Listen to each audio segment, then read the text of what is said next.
চলমান তাপপ্রবাহে সবজি জাতীয় ফসলের ক্ষতির আশঙ্কায় রয়েছেন চাষিরা। ঘন ঘন সবজি খেতে সেচ দিয়েও পানি ধরে রাখতে পারছেন না কৃষক। উল্টো বাড়ছে খরচ, হ্যাচারিতে অক্সিজেন সংকটে মারা যাচ্ছে রেনু। সহকর্মীদের তথ্য ও ছবিতে প্রতিবেদন। গত কয়েকদিন ধরেই চুয়াডাঙ্গায় তাপমাত্রার পারদ ৪২ ডিগ্রি সেলসিয়াসের উপরে। তীব্র রোদ আর গরমে বাইরে বের হলেও কাজ করতে পারছেন না দিনমজুর ও খেটে খাওয়া মানুষ। গরমের প্রভাব ফসলের মাঠেও। বৃষ্টি না হওয়ায় শুকনো ফসলের মাঠ। কৃষক বলছে সেচ ও ওষুধ দিতে গিয়ে খরচ বাড়ছে, আর প্রচণ্ড তাপে এবার কমতে পারে সবজির উৎপাদন। ফসল দিয়ে কপি, আপনার মিষ্টি কুমড়া, এগুলো সেচের পর সেচ দিতে হচ্ছে, তাও আপনার আমরা টিকে রাখতে পারছি না।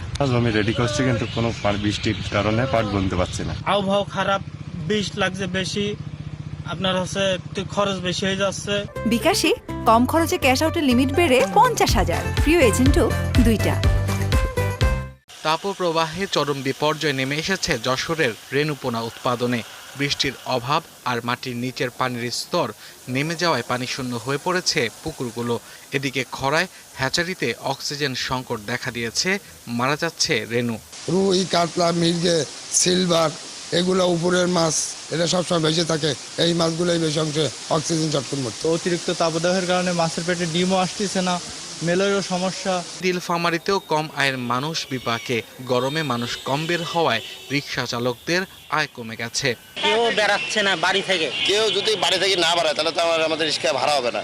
এই ভাড়াটা না হওয়ার কারণে আমরা ছায়ের মধ্যে বসে আছি। এদিকে সাতক্ষীরায় তীব্র গরমে জনজীবন বিপর্যস্ত হয়ে পড়েছে।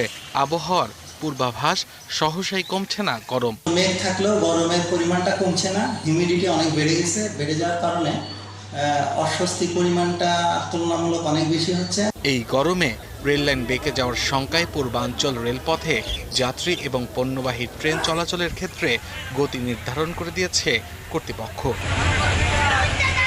আব্দুল্লাহ মামুন, ৭১।